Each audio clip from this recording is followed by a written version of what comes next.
Okay, so what I'm going to do, I'm going to talk you through this slide. Now, I want us to be looking in this top corner box for the moment. So what we've done is this slide's been split into 4 boxes. We've got the frugal housewife. So here you can see the frugal housewife. What's the writer's attitude towards waste?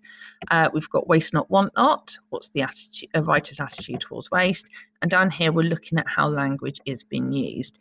Now, I'm going to delete this bit in a minute, but basically this is the pathway instructions. So if your target grade is 4 to 5, you're essentially going to use what you've used on your annotation, but now thinking about putting it into a whole sentence. So that's the minimum that people should be doing. And an example of that is here in this blue box, in this blue text here. So the frugal housewife, what is the writer's attitude towards waste? I've used a quote from the text, nothing should be thrown away. This displays a negative view towards waste, as nothing suggests that everything can have a purpose. And if you look at your pathway task for grade 4 to 5, you need to find a piece of evidence.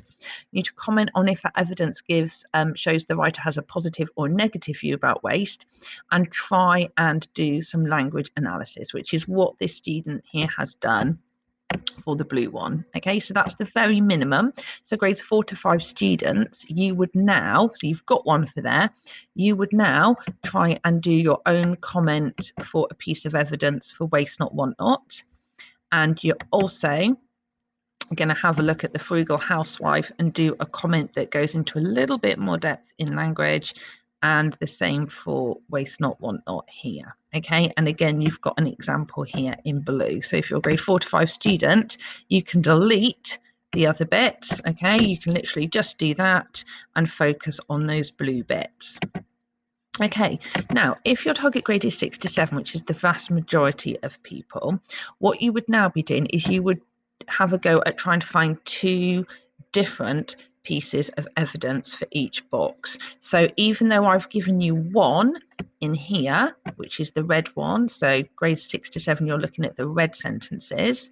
Even though I've given you 1, I want you to find an extra one in the same box. Okay, so grade 4 to 5, you can use the one that I've got, and you're just going to fill in the 2 empty boxes.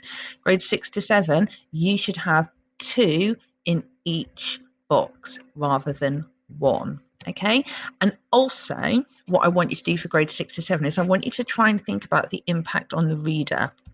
And that's what you've got in your example here. The writer uses an accusatory tone. So rather than just saying a negative tone or attitude towards waste, they're saying that they've got an accusatory tone. That means they're accusing the reader. The verb thrown forces responsibility on the reader. So I'm still analysing that same quote, but that's the difference in level for a grade 6 or 7. Now, for a grade 8 or 9 student, what you should now be doing is you should be using the same kind of information as everybody else, but also you should be trying to think about, is the tone shifting at all? And that's really important, okay? Because when you're talking about how a tone shifts, you're talking about how something is changing or developing throughout the whole article. And for those higher grades, that's what you need to do.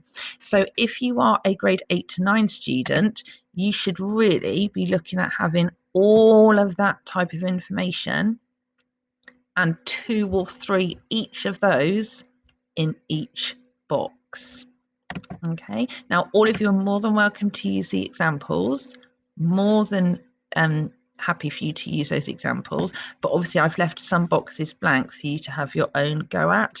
Now, to be clear, what we're doing is we're not actually answering a question here. Okay, what we're doing is we're making sure you have a wide range of ideas that you can comment on. So this isn't teaching you how to answer the exam question. This is teaching you how to have really clear, focused ideas that link to the question, which was the area that lots of people fell down on the mock.